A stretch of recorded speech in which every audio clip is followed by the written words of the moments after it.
বাজানো আমি জানি না খারিজ জমা এলাকার কোন ভাই বাবারা জানি তাদের আব্বারে মাটির কবরে শোয়া দিয়া বইয়া গেছ। আমি জানি না যেই মা 10 মাস 10 দিন গর্ভে ধারণ কইরা দুনিয়ার আলো দেখাইছে ওই মারে কবরে শোয়া দিয়া কারা জানি আজকের মাহফিলে বইয়া গেছ। ভাইও তোমরার পায়ে হাত দিয়া বলি রে ভাই দে তোর ভাউডি আমার সামনে দে। ওই মা বাপরে যদি বাপ না দিয়া থাকস, ওই মা বাপরে যদি খানা না দিয়া থাকস, ওই মা বাপরে যদি দমক দিয়া থাকস, ওই মা বাপের লগে যদি বাজে আচরণ কইরা থাকস, দে তোর পাউডা আমার সামনে দে রে, আমি আমার দিব্বাটা দিয়া তোর পাউডা লেয়া লেয়া পরিষ্কার কইরা দিমু। শুধু আদা করবি ও শামিম দাদা, আমি আইয়া এখান থেকে যাইয়া আমার মায়ের পায়ে ধরমু, আমার আব্বার পায়ে ধরমু, আব্বাই আম্মার পায়ে ধরে আমি মাপ চামু। আল্লাহর কসম তোর মা বাপ যদি তোরে মাপ না করে রে,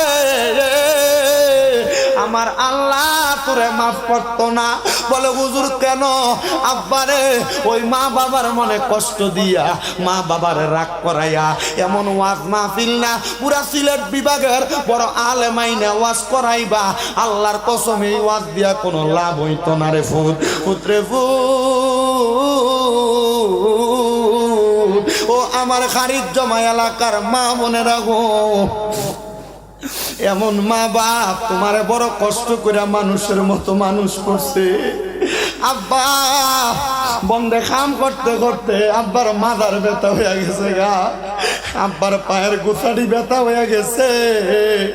আব্বা জান রাত্রবেলা পাউডার ভিতরে কেরোসিন তেল মালিশ করছে, আব্বা জান বালা করে ঘুমাইতে পারছে না। ও দুই কথার সাথী ভাইয়া ওই বাপের তুমি দমক দিয়া বুড়া বেটা কইয়া ডাক দেও, ওই আব্বার হাত খরচের টাকা পয়সা দেও না। আইরে ছায়া দেখ রে, আজকে কত ভূতেরা বসছে, তারার কাছে টাকা পয়সা আছে কিন্তু তারার আব্বা দুনিয়াতে নাই। সন্তান রে,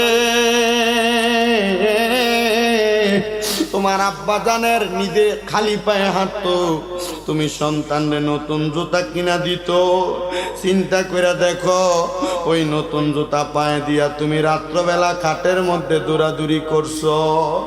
আজকে ওই আব্বা কবরে, ঈদের দিনে আব্বা জান নতুন কোনো জামা কাপড় পরছে না, ঈদগাহে চলে গেছে পুরান লুঙ্গি পাঞ্জাবিরা পইরা। আব্বারে যদি জিজ্ঞাসা আব্বা কি লাগে নতুন জামা কাপড় পরলেন না, আব্বা কইতো আমার কি ঈদের বয়স আসেনি। আব্বা নিজের অভাবের কথা তোরে খুইলা কইতো না। এ সন্তান এখন তোর কাছে টাকার অভাব নাই, কিন্তু আব্বারে 500 টাকা দিয়া কিনে একটা লুঙ্গি পরাইতে পারো না। বাবা অন্ধকার কবরে, বাবা তুমি কেমন আছো ছোট্ট মাটির ঘরে, তোমার কথা হৃদয় মাঝে পড়ছে বারে বারে। ভালোবাসি তোমায় বাবা, বুকটা যে যাইছি রে, তোমার কথা হৃদয় মাঝে পড়ছে বারে বারে। বাবা গো বাবা, বাবা গো বাবা।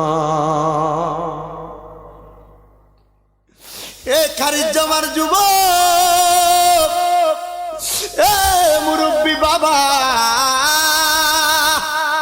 আগে একটা অন্যায় করলে বাপে দমক দিয়া বাড়িতে নিত, এখন কতই অন্যায় করো রে, তোমারে কেউ একবার ডাক দিয়া বাড়িতে নেয় না। বাপ তো কবরে, কে ডাক দিব রে, ডাক দেওয়ার মতো কেউ নাই। আইদিয়া কে জানিয়ে মন আব্বা জান রে মাটি দিয়া মাহফিলে বয়া গেছ। ও সন্তান তোর মা বুঝি কবরে রে, আগে এক বেলা ভাত না খাইলে মা বারবার কইতো পুত্রে এখনো বুঝি ভাত খাইছস না, পেটটা দি পিঠের লগে লাইগা রইছে। এখন 2-3 বেলা ভাত না খাইলে কেউ একবার দিগায় না, ও সন্তান খাইছো না? আরে দিগাইব কে? ওই মায়ের মতো দুনিয়াতে কেউ নাই রে, কেউ নাই। ও ওরে পৃথিবীতে মায়ের মতো আপন কেউ হবে না, বলেন পৃথিবীতে মায়ের মতো আপন কেউ হবে না। তোমরা কোনো দিনও মায়েরই মনেতে কষ্ট দিও না, তোমরা কোনো দিনও মায়েরই মনেতে কষ্ট দিও না। কত পাপী আছে যে মাকে কষ্ট দেয়, মায়ের মনে কষ্ট দিয়ে অভিশাপ নেয়। হায়রে মায়ের মনে কষ্ট দিলে কষ্ট পায় রাব্বানা, বলেন মায়ের মনে কষ্ট দিলে খোদা তো পাবি না। তোমরা কোনো দিনও মায়েরই মনেতে কষ্ট দিও না, তোমরা কোনো দিনও মায়েরই মনেতে কষ্ট দিও না। কত ছেলে আছে রে শাশুড়ি পেয়ে মাকে ভুলে যায়, মা বাপরে খানা না দিয়া শ্বশুর বাড়ি খায়। কত পাপী আছে রে মাকে শাশুড়ি পেয়ে মাকে ভুলে যায়, মারে খানা না দিয়া শ্বশুর বাড়ি খায়। আইরে মায়ের মনে কষ্ট দিলে কষ্ট পায় রাব্বানা, বলেন বাবার মনে কষ্ট দিলে কষ্ট পায় রাব্বানা। তোমরা কোনো দিনও মায়েরই মনেতে কষ্ট দিও না, তোমরা কোনো দিনও বাবারই মনেতে কষ্ট দিও না। আমার ভাইয়েরা বাবারা বন্ধুরা, হযরতে হাসান বসরি ডাক দিয়া কয়, জগতের মানুষ, আমার কাছে একটা বিধর্মী ইসলাম ধর্ম গ্রহণ করতে আসছে হিন্দু মানুষ, তারা জিগাইলাম কেন ইসলাম গ্রহণ করবি? সে আমারে ডাক দিয়া কয়, হাসান বসরি, আমার আব্বা জানো ওনার আব্বার মুখের ভিতরে আগুন দিছে।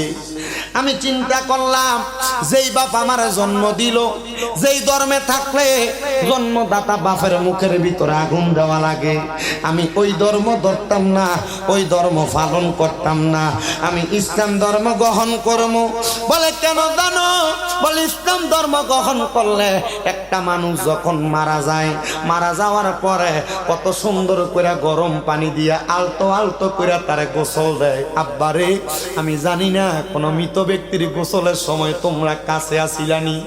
আরে কয়েকদিন আগে আমার নানা জান মারা যাওয়ার পরে আমার একজন মুসল্লি রমজান আলী কুমিল্লার হজরত পাড়া বাড়ি, তারে দিয়াই আমি আমার নানার গোসলটা দিয়াইছিলাম। সেই ব্যক্তি নিজের হাতে ডইলা ডইলা আমার নানা জানলে যখন গোসল দেয়, আমি আমার নানা জানের মাথাটার কাছে দাঁড়িয়ে রইছি। আমি দেখছি রে একটা মা ছোট একটা বাচ্চা রে যেমন করে আদর করে করে গোসল দেয়, একটা মানুষ মারা যাওয়ার পরে রে একটা মানুষ এমন আদর করে করে শরীরটা ডইলা দেয় গরম পানি দিয়া। আরে একটা মুসলমান যদি মারা যায়, মারা যাওয়ার পরে পুরুষ মানুষ হইলে 3টা কাপড় দিয়া গোসল, কাপড় দিয়া কাফনের কাপড় পরায়।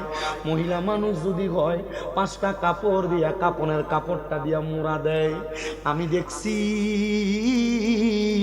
মানুষটারে যখন বাড়ি থেকে বাহির করে, পুরা এলাকার মানুষের কাছে ওই মানুষটার পক্ষ থেকে মাপ চায়, কারণ যদি দুনিয়ার মানুষ তারে মাফ কইরা দেয়, আমার আল্লাহ তারে মাফ কইরা দেয়।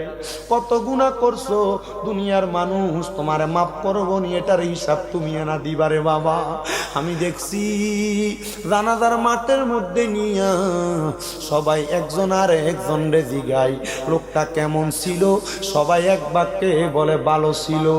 আল্লাহর নবীজি তিরমিজি শরীফের হাদিস শরীফে কই, দুনিয়ার জমিনে কেউ যদি কোনো মানুষে মরার পরে বালক হয়, আমার আল্লাহ তার বালক হইয়া গ্রহণ কইরা নেই। উনি ডাক দিয়া কই, মারা যাওয়ার পরে কত সুন্দর মুসলমানের উত্তম ইবাদত সালাত আদায় কইরা নামাজ পইরা সবাই যখন দাঁড়ায়,